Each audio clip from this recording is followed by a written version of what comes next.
Assalamu alaikum. Today we will discuss the histology of the large intestine. As you can see in this diagram, the large intestine mainly consists of appendix. Then we have the ascending colon, transverse colon, descending colon, sigmoid colon, which we call collectively these colon as just colon. Then we have the rectum and the anus or anal canal.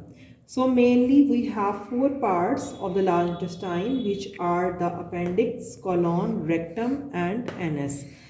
I will tell you about the differences between these four parts of the large intestine. So, we will study mucosa first. As you know that it consists of epithelium, lamina propria and muscularis mucosae. The epithelium in the large intestine is simple columnar epithelium with a lot of goblet cells. You will draw more goblet cells as compared to the small intestine. So, in case of colon, rectum, appendix and anal canal, in the upper part of the anal canal, this epithelium is present, simple columnar epithelium with goblet cells. And you will also find the crypts or the glands in which you will find the simple columnar epithelium with the goblet cells. These are the colonocytes. These columnar cells are the colonocytes. Then we have the increased number of goblet cells.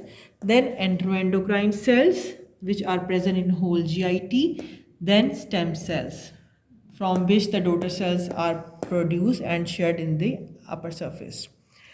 So then we have the lamina propria, muscularis mucosae, which is single layer of smooth muscles. But in case of the appendix, you will draw the lymphatic nodules in the lamina propria, and these will extend into the submucosa. So the appendix slide will be different from the colon and the rectum. And the muscularis externa it consists of inner circular and the outer longitudinal layers similarly. But the outer longitudinal layer in case of the colon form three bands of longitudinal muscles. They form the tinea coli. So tinea coli are the longitudinal muscle coats which are present. These are just ribbon like, and these are mainly present in the colon. These tinea coli are absent in the rectum, appendix and the anal canal. Then we have the serosa, which is the same, but you will also draw in case of the colon appendices epiploicae. What are the appendices epiploicae? These are the bags of the adipose tissues you can find here. These appendices epiploicae, or you can say the omental appendices, these are only present in the colon but absent in other parts. These are the hostra. These are gross finding. These folds are also produced by the longitudinal muscle coats, and this is also the feature of the colon. So mainly I told you that how can you differentiate between these three parts. Epithelium would be same, but in case of colon you will find out these longitudinal bands, tinea coli and the adipose tissue in the serosa, which is known as the appendices epiploicae. But in case of rectum, these two structures are absent, and in appendix these two structures are absent, but you will also find a huge collection of the lymphatic nodules.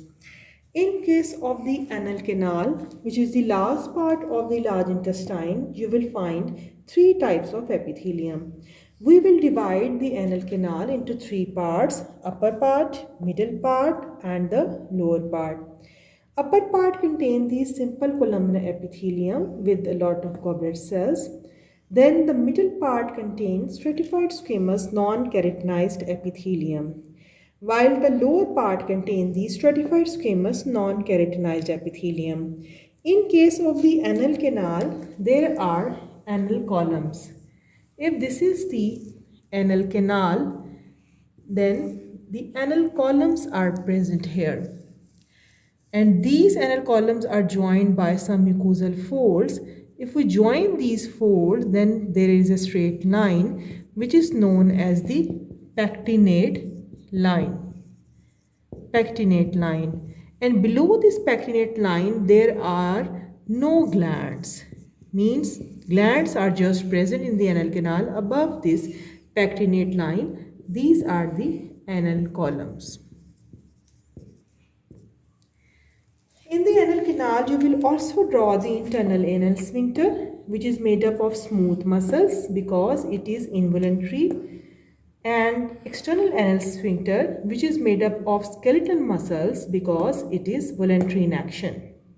In anal canal, again, you will not find tinea coli or appendices epiploidy as that in these three parts, appendix and rectum, but these structures you will draw in the colon.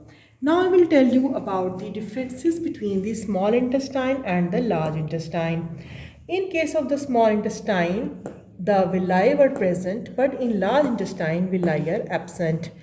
In small intestine, plica circularis, as I told you in my last lecture, these are the folds made up of mucosa and submucosa. These are present in the small intestine but absent in the large intestine. Then tinea coli, which are the longitudinal bands, three ribbon-like bands, they form in the muscularis externi. These are absent in the small intestine but present in the large intestine. And the appendices epiploidy, which are the bags of the adipose tissue, these are absent in the small intestine but you will draw in the large intestine, especially in the colon. So these were the main features of the large intestine. I hope you understand. Thank you.